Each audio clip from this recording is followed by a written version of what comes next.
Bismillahirrohmanirrohim. Assalamualaikum warahmatullahi wabarakatuh. Halo adik-adik sekalian, bagaimana kabarnya? Semoga senantiasa dalam lindungan Tuhan dan diberikan kesehatan ya. Nah, dalam video kali ini, saya, Endah Waluyowati, akan mengajak adik-adik untuk membahas bersama soal Olimpiade Sains Geografi tingkat kabupaten atau kota tahun 2019 nomor 81 sampai 90. Oh iya, video ini bukan berarti khusus ditujukan untuk adik-adik yang mengikuti OSN Geografi saja ya. Siapapun boleh ikut membahas dan mengerjakan soal ini sebagai gambaran dari pengembangan soal-soal yang biasanya diujikan dalam mata pelajaran di sekolah. Jangan lupa siapkan alat tulis untuk mencatat materi dan poin-poin penting dalam pembahasan ini adik-adik. Baik, mari kita mulai membahas soal Olimpiade Sains Geografi tingkat kabupaten atau kota tahun 2019 mulai dari nomor 81. Soal nomor 81. Promosi pariwisata menjadi semakin mudah karena kecuali A. Didukung oleh teknologi informasi, B. Pinpoint di Google Maps, C. Semua orang punya ponsel pintar, D. Startup dan aplikasi wisata, E. Unggahan dan review melalui media sosial. Sebelum kita mulai menjawab soal nomor 81, kita cermati terlebih dahulu soal nomor 81. Soal nomor 81 menanyakan mengenai faktor-faktor yang mempermudah atau faktor-faktor yang mempengaruhi promosi pariwisata. Namun, kita harus hati-hati karena di akhir kalimat terdapat kata kecuali, yang artinya dari 5 pilihan jawaban yang disediakan, terdapat satu jawaban yang bukan merupakan faktor-faktor yang mempengaruhi promosi pariwisata. Kita bahas satu persatu, mulai dari opsi jawaban A. Pilihan jawaban A yaitu didukung oleh teknologi informasi. Di era sekarang, yaitu di mana kita mulai memasuki abad 21 dan revolusi industri 4.0, yaitu era di mana teknologi, informasi, serta ilmu pengetahuan yang ada berkembang sangat pesat. Perkembangan ilmu pengetahuan, teknologi, dan informasi ini mencakup seluruh bidang kehidupan manusia, termasuk bidang pariwisata. Yang artinya, karena kemajuan teknologi informasi ini, maka sarana dalam menyampaikan tempat pariwisata atau dalam mempromosikan suatu tempat pariwisata menjadi lebih mudah karena sekarang sudah banyak tersedia media sosial sebagai platform atau tempat untuk melakukan promosi mengenai pariwisata yang ada di suatu tempat. Oke, kita lanjut ke opsi jawaban B, pinpoint di Google Maps. Pinpoint adalah salah satu fitur di Google Maps yang memperbolehkan pengguna untuk menambahkan penanda lokasi secara manual. Dengan adanya fitur pinpoint ini, orang lain tentu akan mengetahui suatu tempat wisata yang sebelumnya dia tidak mengetahui tempat wisata tersebut. Karena dia tidak mengetahui tempat wisata tersebut, dan karena adanya fitur penanda lokasi ini, tentu saja dia akan mencari tahu lebih jauh mengenai tempat pariwisata tersebut, yang tentunya akan menimbulkan rasa ketertarikan dalam dirinya untuk melakukan pariwisata ke tempat tersebut. Selanjutnya, opsi jawaban C, semua orang punya ponsel pintar. Memang benar, di abad 21 dan era industri 4.0 seperti saat ini, teknologi informasi komunikasi yang ada sudah semakin maju dan berkembang. Namun, tidak semua orang mampu membeli ponsel pintar dengan berbagai fitur mutakhir. Selain itu, kalaupun orang tersebut memiliki ponsel pintar, belum tentu orang tersebut mampu memanfaatkan fitur-fitur yang ada yang dapat digunakan untuk mempromosikan suatu tempat wisata. Opsi jawaban D yaitu startup dan aplikasi pariwisata. Startup adalah perusahaan yang baru saja didirikan dan berada dalam fase pengembangan dan penelitian untuk menemukan pasar yang tepat. Startup ini terdapat di berbagai bidang, termasuk di bidang pariwisata. Contoh startup di bidang pariwisata adalah Trip.you dan gilatrip.com. Adanya startup ini membantu sektor pariwisata untuk semakin berkembang dan dikenal banyak orang, yang tentunya akan menambah devisa dan penghasilan bagi suatu negara atau daerah. Sama halnya dengan aplikasi pariwisata yang semakin banyak dijumpai. Nah, adik-adik pasti tidak asing kan dengan aplikasi pariwisata seperti Traveloka, Airbnb, TripAdvisor, dan lain-lain. Umumnya, aplikasi pariwisata ini berbasis online dan dapat diakses melalui smartphone oleh setiap orang, dimanapun dan kapanpun. Aplikasi pariwisata tersebut mempermudah orang yang ingin melakukan kunjungan ke berbagai tempat wisata dengan berbagai fitur kemudahan. Dan di aplikasi pariwisata tersebut, biasanya terdapat ulasan atau review dari berbagai pihak terkait wisata di suatu tempat, yang akhirnya review ini akan membantu orang lain dalam mengunjungi suatu tempat pariwisata sehingga tempat pariwisata tersebut menjadi semakin ramai oleh turis atau wisatawan. Opsi jawaban E yaitu unggahan dan review melalui media sosial.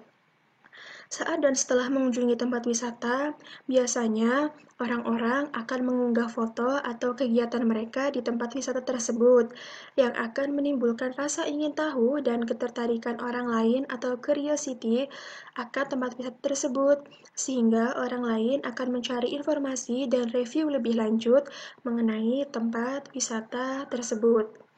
Nah, berdasarkan penjelasan yang telah disampaikan, dari soal nomor 81, opsi jawaban A hingga E, opsi jawaban yang bukan merupakan faktor-faktor yang mempengaruhi promosi pariwisata adalah jawaban C. Karena jawaban C dikatakan kurang tepat sebagai faktor yang mempermudah promosi pariwisata dengan alasan bahwa tidak semua orang mempunyai ponsel pintar dan tidak semua orang mampu menggunakan fitur-fitur yang ada untuk dapat digunakan untuk mempromosikan pariwisata di suatu tempat. Soal nomor 82. Data kedatangan turis internasional dalam juta orang. Berdasarkan tabel tersebut, kita harus menentukan wilayah mana yang mengalami kenaikan jumlah wisatawan paling besar berdasarkan pertanyaan yang telah tersedia. Pilihan jawabannya yaitu Afrika, Amerika, Asia dan Pasifik, Eropa, dan Timur Tengah. Untuk dapat menjawab soal tersebut, kita harus mengetahui berapa jumlah peningkatan wisatawan dari tahun 1990 hingga tahun 2010 untuk setiap wilayah, mulai dari wilayah Eropa, Asia dan Pasifik, Amerika, Afrika, dan Timur Tengah. Angka-angka yang ada di tabel tersebut membantu kita dalam menghitung berapa peningkatan turis internasional. Berikut ini tabel data peningkatan jumlah turis internasional untuk membantu kita dalam menentukan wilayah mana yang mengalami peningkatan jumlah wisatawan yang paling besar. Untuk wilayah pertama, yaitu wilayah Eropa, terdapat informasi yang berisi angka-angka mulai dari tahun 1990 hingga tahun 2010 dan jumlah Di tahun 1990 sampai 1995, terdapat peningkatan jumlah wisatawan sebesar 42,6 juta orang. 42,6 ini diperoleh dari angka wisatawan tahun 1995 dikurangi jumlah wisatawan tahun 1990. Lalu selanjutnya, sama seperti tadi, jumlah wisatawan tahun 2000 dikurangi jumlah wisatawan tahun 1995 diperoleh angka 81,5 juta orang. Untuk tahun 2005 dan tahun 2000, angkanya sama seperti tadi. Jumlah wisatawan tahun 2005 dikurangi jumlah wisatawan tahun 2000 dan diperoleh angka 53,8 juta orang. Lalu, jumlah wisatawan tahun 2008 dikurangi jumlah wisatawan tahun 2005 diperoleh angka 45,8 juta orang. Namun ternyata di tahun 2008 sampai 2009 angkanya minus, yaitu sebesar 23,7 juta orang, yang artinya di tahun 2008 sampai 2009 terdapat penurunan angka jumlah wisatawan, yang artinya yang dikurangi adalah angka jumlah wisatawan tahun 2008 dikurangi jumlah wisatawan tahun 2009, sehingga diperoleh hasil 23,7 juta. Namun 23,7 juta ini dalam konteks negatif, yang artinya mengalami penurunan jumlah wisatawan. Lalu selanjutnya, di tahun 2009 hingga tahun 2010 terjadi peningkatan kembali sebesar 15,1 juta orang, yang artinya angka di tahun 2010 dikurangi dengan angka wisatawan tahun 2009. Lalu, kita jumlahkan mulai dari angka 42,6 hingga angka 15,1. Dan bila kita jumlahkan, hasilnya yaitu 215,1 juta orang. Kita lakukan hal yang sama untuk wilayah Asia dan Pasifik, Amerika, Afrika, dan Timur Tengah. Kita masukkan satu persatu hasil yang telah diperoleh ke dalam tabel untuk mempermudah kita dalam menjumlahkan dan menentukan wilayah mana yang mengalami peningkatan jumlah wisatawan paling besar. Dan apabila kita telah mendapatkan angka penjumlahan untuk setiap wilayah, kita lihat satu persatu angkanya. Untuk wilayah Eropa, terjadi peningkatan sejumlah 215,1 juta orang, dan untuk Asia Pasifik meningkat sejumlah 148 juta orang. Untuk wilayah Amerika meningkat sebesar 57 juta orang, untuk wilayah Afrika meningkat sebesar 31,5 juta orang, dan Timur Tengah meningkat sebesar 50,7 juta orang. Berdasarkan jumlah yang telah diperoleh, angka yang paling besar adalah di wilayah Eropa, sebesar 215,1 juta orang, yang artinya dari kurun waktu tahun 1990 sampai tahun 2010 terjadi peningkatan jumlah wisatawan ke wilayah Eropa sebesar 215,1 juta orang. Berdasarkan tabel dan pembahasan tersebut, dapat kita simpulkan bahwa jawaban yang tepat untuk soal nomor 82 adalah D, yaitu wilayah Eropa. Selanjutnya, soal nomor 83, dampak positif kegiatan pariwisata di negara berkembang adalah sebagai berikut, kecuali A. Menjamurnya sekolah pariwisata dari tingkat vokasi sampai perguruan tinggi. B. Pekerjaan konstruksi oleh kontraktor lokal. C. Penambahan ekspatriat yang menjadi manajer resort dan hotel kawasan wisata. D. Perbaikan infrastruktur pendukung kegiatan wisata. E. Turis asing berbelanja produk lokal. Kita cermati soal nomor 83. Soal nomor 83 menanyakan mengenai dampak positif kegiatan pariwisata di negara berkembang. Namun, terdapat kata kecuali di akhir kalimat, yang artinya dari 5 pilihan jawaban yang tersedia, terdapat satu jawaban yang bukan merupakan dampak positif kegiatan pariwisata di negara berkembang. Kita cermati opsi jawaban A, menjamurnya sekolah pariwisata dari tingkat vokasi sampai perguruan tinggi. Salah satu cara yang dapat dilakukan untuk memajukan pariwisata, yaitu dengan mendirikan dan mengembangkan sekolah pariwisata, mulai dari tingkat vokasi hingga tingkat perguruan tinggi. Tujuannya yaitu untuk mencetak lulusan yang memiliki pengetahuan dan keterampilan khusus di bidang pariwisata, di mana pengetahuan dan keterampilan tersebut dapat digunakan untuk mengembangkan pariwisata di negaranya, sehingga negaranya tersebut ramai oleh wisatawan domestik maupun wisatawan asing. Dengan kata lain, adanya pariwisata dapat memotivasi suatu negara untuk mengembangkan berbagai komponen pendukung untuk memajukan pariwisata di negara tersebut.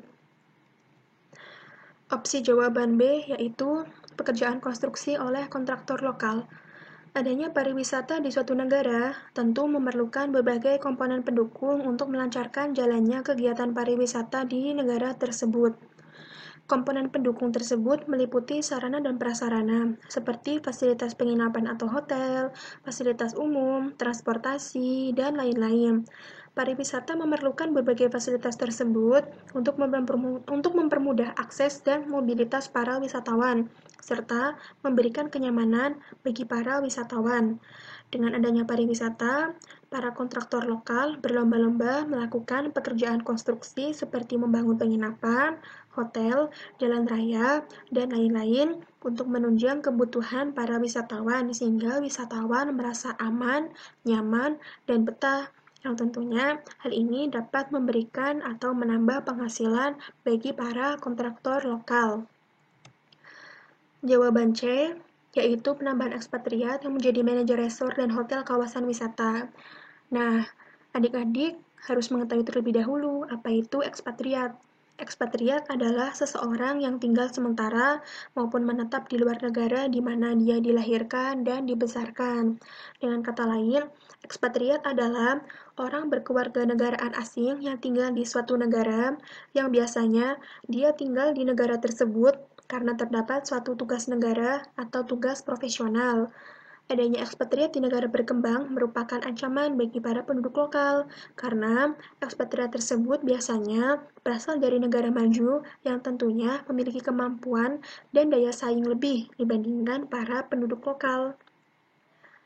Contohnya, ekspatriat tersebut menjadi manajer atau direktur suatu hotel di kawasan wisata dengan kemampuan yang dia miliki. Dengan adanya ekspatriat, kesempatan para penduduk lokal untuk meraih keuntungan dari adanya pariwisata menjadi kecil. Opsi jawaban D yaitu perbaikan infrastruktur pendukung kegiatan wisata. Perbaikan infrastruktur sebagai pendukung kegiatan wisata memberikan kesempatan bagi para penduduk lokal, khususnya di negara berkembang, untuk meningkatkan pariwisata di negaranya. Dengan memperbaiki infrastruktur, diharapkan para wisatawan akan semakin meningkat karena perbaikan dan peningkatan infrastruktur dapat menunjang kebutuhan dan aksesibilitas para wisatawan. Selanjutnya, opsi jawaban E, turis asing berbelanja produk lokal. Pariwisata di setiap negara tentunya memiliki ciri khas masing-masing, di mana ciri khas tersebut dapat berupa produk atau souvenir khas yang dibuat sendiri oleh para penduduk lokal. Dengan membuat souvenir khas, para penduduk lokal menawarkan daya tarik kepada para wisatawan untuk dapat membeli produk tersebut, yang tentunya menambah pemasukan bagi para penduduk lokal. Penduduk lokal juga dapat mengembangkan produk tersebut sesuai dengan kreativitas masing-masing untuk lebih menarik perhatian para wisatawan. Berdasarkan pembahasan opsi jawaban A hingga E, jawaban yang tepat untuk soal nomor 83 adalah C, penambahan ekspatriat yang menjadi manajer resort dan hotel kawasan wisata, karena bertambahnya ekspatriat memberikan dampak negatif bagi para penduduk di negara berkembang. Selanjutnya, soal nomor 84. Berikut ini yang merupakan contoh kegiatan recuperational tourism adalah A. Bernyanyi di karaoke, B. Nonton Asian Games di Palembang, C. Pijet dan sauna di spa, D. Dharma wisata ke Yogyakarta, E. Ziarah ke Petilasan Wali Songo. Kita cermati soal nomor 84. Soal nomor 84 menanyakan mengenai kegiatan yang merupakan recuperational tourism. Sebelum kita melihat opsi jawaban, kita harus mengetahui terlebih dahulu apa itu recuperational tourism. Nah, recuperational tourism Biasanya sering disebut sebagai wisata kesehatan. Tujuan wisatawan melakukan wisata ini adalah untuk menyembuhkan suatu penyakit atau untuk menyegarkan badan yang merasa letih maupun lelah. Opsi jawaban A, bernyanyi di karaoke. Karaoke memang dapat dikategorikan sebagai pariwisata karena merupakan tempat atau sarana hiburan yang didukung berbagai fasilitas serta layanan yang disediakan masyarakat maupun pengusaha. Bila kita merujuk pada Undang-Undang Nomor 10 Tahun 2009 tentang Kepariwisataan. Namun, karaoke adalah pariwisata yang sifatnya umum dan tidak merujuk pada wisata kesehatan, karena karaoke pada dasarnya adalah vocational tourism atau wisata yang dilakukan dengan memanfaatkan waktu luang. Opsi jawaban B, nonton Asian Games di Palembang. Kegiatan ini dapat dikategorikan sebagai occasional tourism. Occasional tourism adalah jenis wisata yang berhubungan dengan diadakannya suatu event. Asian Games merupakan sebuah event olahraga yang diikuti oleh negara-negara di Asia. Sedangkan sport tourism adalah wisata yang bertujuan untuk menyaksikan suatu event olahraga di suatu tempat atau negara. Opsi jawaban J, pijat dan sauna di spa. Kegiatan ini merupakan salah satu contoh recreational tourism atau wisata kesehatan yang bertujuan untuk menyembuhkan suatu penyakit. Sauna adalah suatu ruangan kecil yang dirancang agar pengguna dapat menikmati aktivitas mandi uap atau pemanasan tubuh baik secara basah maupun kering. Uap air dan panas tinggi bertujuan agar penggunanya dapat berkeringat. Pijat dan sauna merupakan alternatif kegiatan untuk meningkatkan kesehatan dan menyembuhkan suatu penyakit sehingga setelah melakukan wisata kesehatan diharapkan tubuh dapat bugar kembali. Pilihan jawaban D yaitu Dharma Wisata ke Yogyakarta. Dharma Wisata atau study tour merupakan salah satu kegiatan yang termasuk ke dalam educational tourism atau wisata pendidikan, di mana tujuan dari wisata ini adalah melakukan studi atau mempelajari sesuatu di bidang ilmu pengetahuan. Selanjutnya, pilihan jawaban E, ziarah ke Petilasan Wali Songo. Ziarah merupakan salah satu contoh kegiatan dari religion tourism atau wisata religi. Wisata religi ini merupakan wisata keagamaan. Tujuan wisata ini yaitu untuk melihat atau mengikuti upacara-upacara keagamaan. Berdasarkan opsi jawaban A hingga E, yang merupakan recreational tourism atau kegiatan yang merupakan wisata kesehatan adalah pijat dan sauna di spa, sehingga jawaban yang tepat adalah jawaban C. Selanjutnya, soal nomor 85. Kawasan ekoturism biasanya dikelola oleh A. Agen wisata, B. BUMN, C. Komunitas lokal, D. Pemerintah, E. Swasta. Soal nomor 85 menanyakan mengenai pihak yang biasanya mengelola ekoturism. Nah, kita harus mengetahui terlebih dahulu apa arti dari istilah ekoturism. Ekoturism atau yang dalam bahasa Indonesia artinya ekowisata, merupakan jenis pariwisata yang berwawasan lingkungan. Aktivitas yang dapat dilakukan berkaitan dengan alam, wisatawan diajak untuk melihat alam dari dekat, menikmati keaslian alam dan lingkungannya, sehingga membuatnya tergugah untuk mencintai alam. Ekowisata adalah wisata berbasis alam yang berkaitan dengan pendidikan dan pemahaman lingkungan alam dan dikelola dengan prinsip berkelanjutan atau konservasi. Kita bahas mulai dari opsi jawaban A. Agen wisata adalah usaha pariwisata yang menjalankan fungsi keagenan atau perantara dan tugasnya untuk menyelenggarakan usaha perjalanan yang bertindak sebagai perantara di dalam menjual dan atau mengurus jasa untuk melakukan perjalanan. Berdasarkan definisi tersebut, agen wisata bukanlah pihak yang mengelola kawasan ekoturism. Agen wisata hanya pihak yang menyelenggarakan perjalanan wisata dan bukan mengelola suatu kawasan wisata. Opsi jawaban B, BUMN. BUMN atau Badan Usaha Milik Negara adalah badan usaha yang seluruh atau sebagian besar modalnya dimiliki oleh negara melalui penyertaan secara langsung yang berasal dari kekayaan negara yang dipisahkan. Secara garis besar, fungsi dan peranan BUMN adalah menyediakan barang dan jasa yang tidak disediakan oleh swasta dan merupakan alat pemerintah dalam menata kebijakan perekonomian. Berdasarkan pengertian tersebut, BUMN bukanlah pihak yang mengelola kawasan ekoturism, karena biasanya BUMN lebih berfokus di bidang ekonomi dan bukannya pencetus serta pengelola suatu kawasan wisata. C. Komunitas lokal. Istilah ekowisata dapat diartikan sebagai wisata yang memiliki pola membantu ekonomi masyarakat lokal dan mendukung pelestarian alam. Karena sangat erat dengan nilai konservasi yang mempertahankan keutuhan dan keaslian ekosistem di area yang masih alami, jadi masyarakat lokal sangat terlibat dalam hal ini, yang biasanya masyarakat lokal menyediakan penginapan, kebutuhan, bertanggung jawab memelihara lingkungan, atau bertindak sebagai pemandu. Komunitas lokal tentunya lebih memiliki pemahaman tentang keaslian alam dan nilai-nilai kearifan dari daerahnya sendiri yang dijadikan sebagai kawasan ekowisata. Dan umumnya, kawasan ekowisata ini lahir dari para komunitas atau masyarakat lokal yang menyadari potensi keaslian alam di daerahnya sehingga dibukalah kawasan ekowisata. Opsi jawaban D yaitu pemerintah. Di bidang pariwisata, pemerintah berperan sebagai perencana, pembangun, dan pembuat kebijakan mengenai pariwisata. Walaupun pemerintah merencanakan dan membangun suatu kawasan wisata, namun untuk kawasan ekoturisme ini, biasanya pemerintah tidak terlalu banyak ikut campur dan dalam merencanakan, membangun, serta mengelola kawasan ekowisata, karena kawasan ekowisata biasanya telah dikelola oleh masyarakat lokal. Opsi jawaban E, swasta. Pihak swasta adalah pihak non-pemerintah yang memiliki fungsi dan peran hampir sama dengan BUMN. Pihak swasta biasanya tidak mengelola kawasan ekoturism karena pihak swasta dirasa kurang memahami prinsip ekowisata dan potensi alam serta kearifan lokal dari suatu wilayah yang hendak dijadikan sebagai kawasan ekowisata. Berdasarkan pembahasan opsi jawaban A hingga E, jawaban yang tepat untuk soal nomor 85 adalah C, komunitas lokal. Selanjutnya, soal nomor 86. Multiplier effect dalam kepariwisataan merujuk pada A. Berkurangnya jumlah hotel dan restoran karena sepi wisatawan. B. Bertambahnya pengeluaran wisatawan untuk dibelanjakan. C. Bertambahnya wisatawan tapi tidak dibelanjakan di lokasi wisata.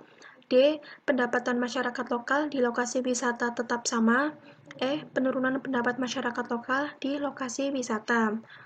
Soal nomor 86 membahas mengenai multiplier effect dalam kepariwisataan. Multiplier effect adalah penggandaan dalam sebuah ekonomi secara luas. Artinya, dalam suatu kegiatan yang merujuk pada bidang ekonomi, terdapat suatu efek menggandakan atau double dari kegiatan tersebut. Namun, kita harus teliti dalam memilih jawaban, karena terdapat dua opsi jawaban yang sama-sama menggunakan kata bertambahnya. Hanya ada satu jawaban yang benar, dan jawaban lainnya merupakan pengecoh. Kita lihat pilihan jawaban A, berkurangnya jumlah hotel dan restoran karena sepi wisatawan. Jawaban ini kurang tepat untuk merujuk pada multiplier effect yang pada dasarnya adalah melipat gandakan atau meningkatkan.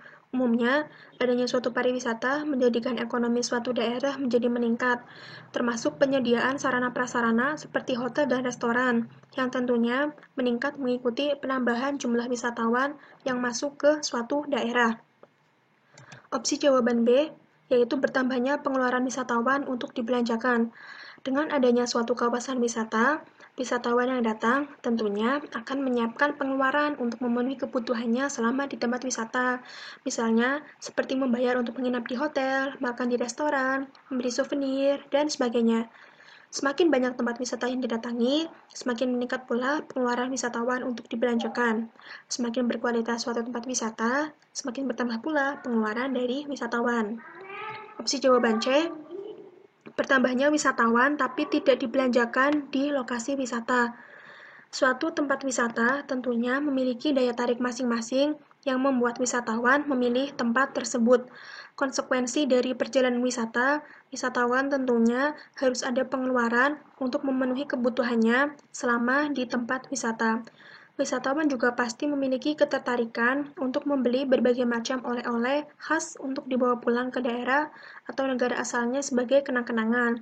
Bertambahnya wisatawan, pasti bertambah pula pengeluaran yang harus dibelanjakan oleh wisatawan tersebut.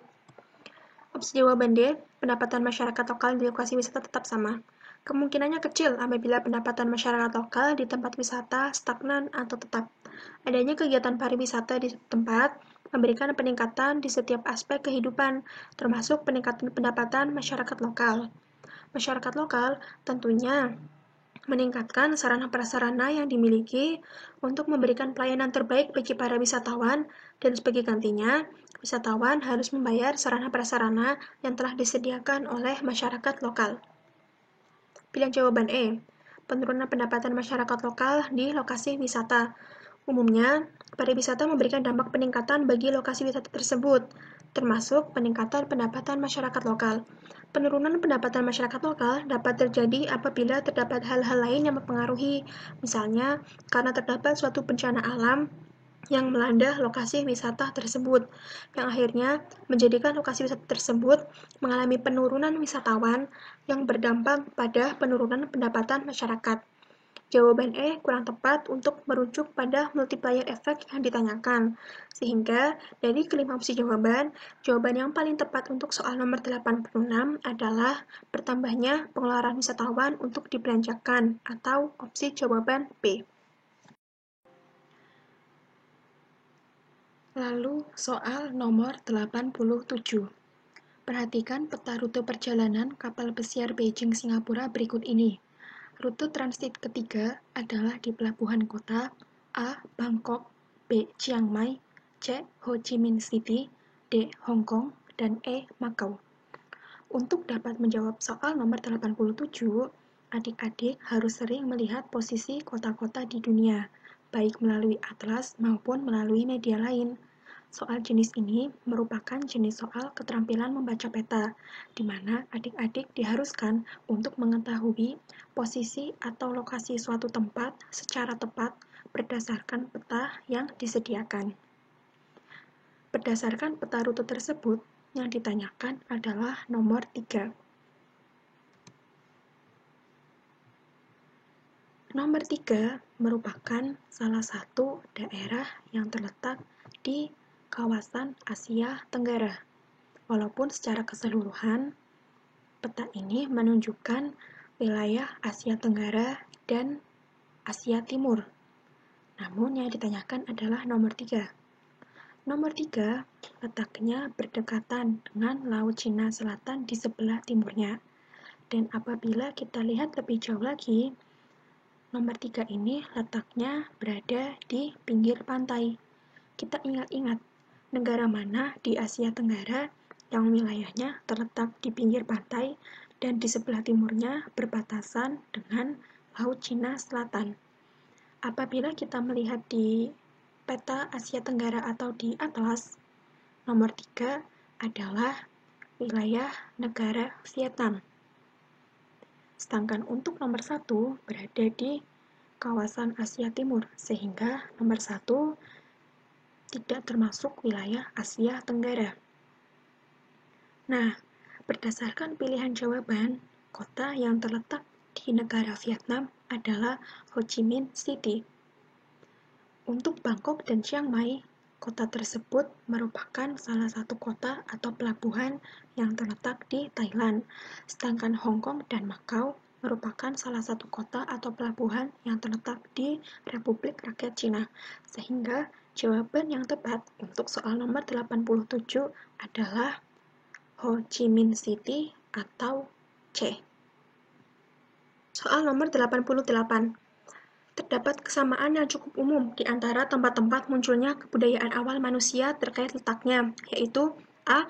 Terletak di tepi laut yang hangat, B. Terletak di dataran tinggi yang cukup sejuk, C. Terletak di dataran rendah yang luas, D. Terletak di lembah sungai besar, dan E. Terletak di gurun pasir. Soal nomor 88 merupakan soal yang menanyakan mengenai kesamaan karakteristik dari kebudayaan awal manusia yang telah muncul. Geografi memainkan peranan yang sangat penting dan signifikan dalam proses terbentuknya peradaban atau kebudayaan manusia. Seluruh peradaban awal, baik di Mesir, Mesopotamia, India, maupun Cina, kemajuannya dimulai dari kawasan lembah-lembah sungai yang subur. Contohnya yaitu peradaban Mesopotamia yang terletak di lembah sungai Tigris dan sungai Efrat yang membentuk Fertile Crescent atau kawasan bulan sabit yang subur. Peradaban Cina yang terletak di lembah sungai Kuning, serta peradaban Mesir yang terletak di lembah sungai Nil.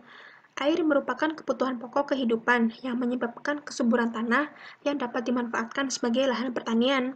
Manusia akan terkonsentrasi di sekitar kawasan tersebut dan membentuk kerjasama dalam membangun irigasi, kanal, bendungan, dan terorganisasi sehingga membentuk suatu tatanan masyarakat yang berbudaya serta melahirkan peradaban. Menurut Wellbank, dari tahun 1949 di halaman 54 sampai 55, di bukunya. Berdasarkan penjelasan tersebut, dapat ditarik kesimpulan bahwa lembah sungai yang subur merupakan lokasi strategis untuk membangun sebuah peradaban manusia. Jawaban yang tepat yaitu D. Selanjutnya yaitu soal nomor 89. Situs arkeologi Göbekli Tepe yang termasyhur di Turki merupakan situs yang sangat penting dalam menyingkap sejarah kebudayaan manusia. Situs ini dipercaya merupakan A. Tempat manusia mulai menetap pertama kali di dunia, B. Kota pertama di dunia, C. Kuil penyembahan pertama di dunia, D. Tempat manusia pertama kali muncul di dunia, dan E. Bukit tempat kandasnya kapal Nabi Nuh. Sebelum kita dapat menjawab soal nomor 89, terlebih dahulu kita harus mengetahui apa itu situs arkeologi Göbekli Tepe. Berikut adalah salah satu foto yang diambil dari internet mengenai situs arkeologi Göbekli Tepe. Jadi, situs arkeologi Göbekli Tepe merupakan salah satu situs arkeologi yang terletak di Sandi Urfa, Turki Tenggara. Situs ini merupakan situs kuil tertua di dunia dan dilansir dari berbagai sumber, Göbekli Tepe diperkirakan berusia 6.000 tahun, yang artinya lebih tua dari salah satu formasi bebatuan yang ada di Inggris yang terkenal, yaitu Stonehenge. Göbekli Tepe pertama kali ditemukan pada tahun 1963 setelah dilakukan penggalian oleh para peneliti dan arkeolog dari Turki dan Amerika Serikat. Para arkeolog yang menemukan situs ini pertama kali beranggapan kalau Göbekli Tepe merupakan sebuah kuburan kuno. UNESCO telah menetapkan situs tersebut sebagai warisan dunia ke-42 yang diselenggarakan di Bahrain. Yang artinya, berdasarkan soal nomor 89, jawaban yang benar adalah C, kuil penyembahan pertama di dunia. Untuk jawaban B, kota pertama di dunia, jawabannya adalah situs kota Aleppo di Suriah, sehingga jawaban B kurang tepat. Dan jawaban E, bukit tempat kandasnya kapal Nabi Nuh juga kurang tepat, karena bukit tempat kandasnya kapal Nabi Nuh adalah situs yang terletak di Bukit Ararat, walaupun sama-sama terletak di Turki. Terakhir, soal nomor 90. Kebudayaan Keltik dipercaya merupakan induk dari banyak kebudayaan di Eropa. Namun demikian, kebudayaan Keltik lambat laun tergeser oleh kebudayaan-kebudayaan yang lebih baru. Proses pergeseran budaya tersebut sering dikenal dengan sebutan A. Substitusi, B. Sinkretisme, C. Dekulturasi, D. Adisi, dan E. Originasi. Pada soal nomor 90, yang ditanyakan adalah istilah mengenai proses pergeseran budaya berdasarkan ilustrasi yang digambarkan melalui kebudayaan Keltik di daratan Eropa. Kebudayaan Keltik di daratan Eropa biasanya tersebar di daerah yang meliputi Inggris Raya, Skotlandia, dan wilayah Eropa lainnya. Untuk dapat menjawab soal tersebut, kita harus mengetahui setiap istilah yang dijadikan sebagai opsi jawaban, mulai dari substitusi hingga originasi. A. Substitusi. Substitusi tidak hanya dikenal dalam istilah ekonomi saja, Namun, ternyata dalam kebudayaan juga dikenal istilah substitusi. Substitusi dalam kajian kebudayaan merupakan pergantian unsur-unsur kebudayaan yang lama dan digantikan oleh unsur kebudayaan yang baru yang lebih bermanfaat bagi masyarakat. Contoh substitusi kebudayaan yaitu sistem komunikasi tradisional yang digantikan dengan sistem komunikasi modern. Opsi jawaban B, sinkretisme. Sinkretisme merupakan percampuran unsur-unsur kebudayaan yang lama dengan unsur-unsur kebudayaan baru, sehingga membentuk suatu sistem kebudayaan yang baru. Contoh sinkretisme yaitu percampuran antara sistem religi masyarakat tradisional Jawa dan ajaran Hindu-Buddha dengan unsur-unsur ajaran Islam yang menghasilkan sistem kepercayaan kejawen. Selanjutnya, C. Dekulturasi. Dekulturasi adalah proses hilangnya unsur-unsur kebudayaan yang lama digantikan dengan unsur kebudayaan baru. Contohnya, penggunaan mesin penggilingan padi yang menggeser penggunaan lesung dan alu untuk menumbuk padi. D. Adisi.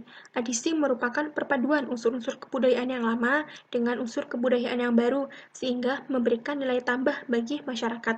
Misalnya, beroperasinya alat transportasi kendaraan bermotor untuk melengkapi alat transportasi tradisional seperti cidomo ataupun becak di daerah Lombok, Nusa Tenggara Barat. E. Originasi.